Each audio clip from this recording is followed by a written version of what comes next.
The earth in Cassalo was the color of dried blood, a deep, ferrous red that stained everything it touched.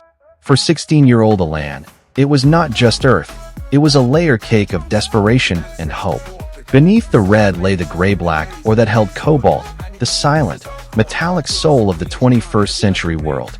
Alan worked in the Komodo copper mine, though mine was too grand a word for the pit he descended into each day.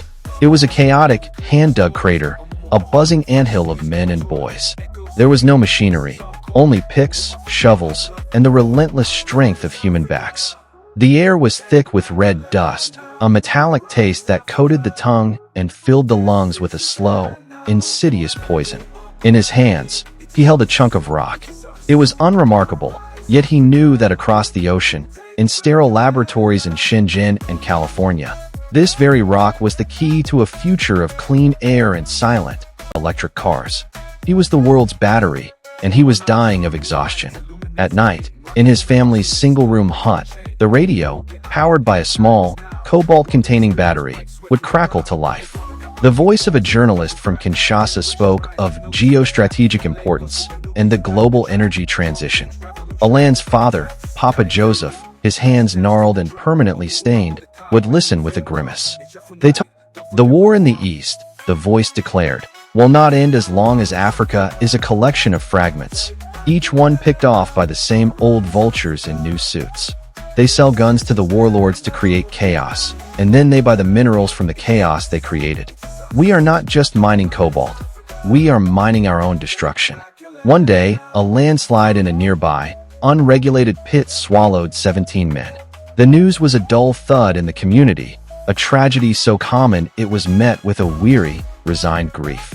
As Alan helped dig through the rubble, not for survivors but for bodies, his anger hardened into a cold, sharp certainty. His father was right. The world wanted their cobalt, but it did not want them. That evening, he looked at the cheap smartphone a trader had sold him. It was a miracle of technology, a portal to a world of information and connection. He knew it contained a tiny amount of cobalt, likely dug from a pit just like his. He held the two truths together, the brilliant, glowing screen and the blood-red earth under his nails. They were the same thing.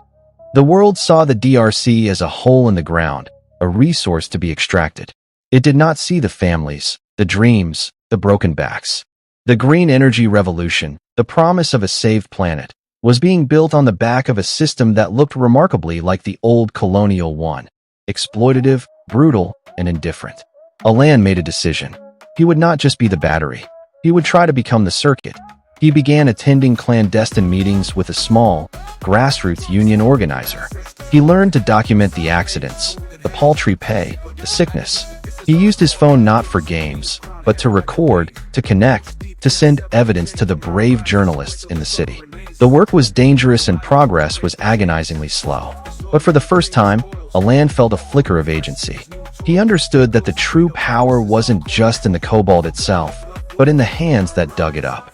If those hands could unite, across mine sites, across provinces, across African nations, they could no longer be ignored.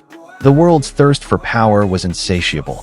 But as Alan stood at the edge of the vast, bleeding crater, he knew a deeper truth. The most critical charge the DRC held was not in its lithium-ion batteries, but in the latent, sleeping voltage of its people, waiting for the day they would finally connect.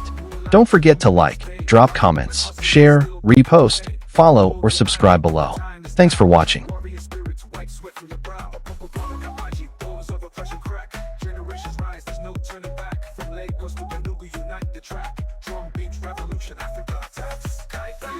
Let's dance to the drum. Don't forget where you're from. Arise, Africa. Take back your land now. Arise, Africa. This is your stand now. It is us. It is us. Arise, Africa. Take back your land now.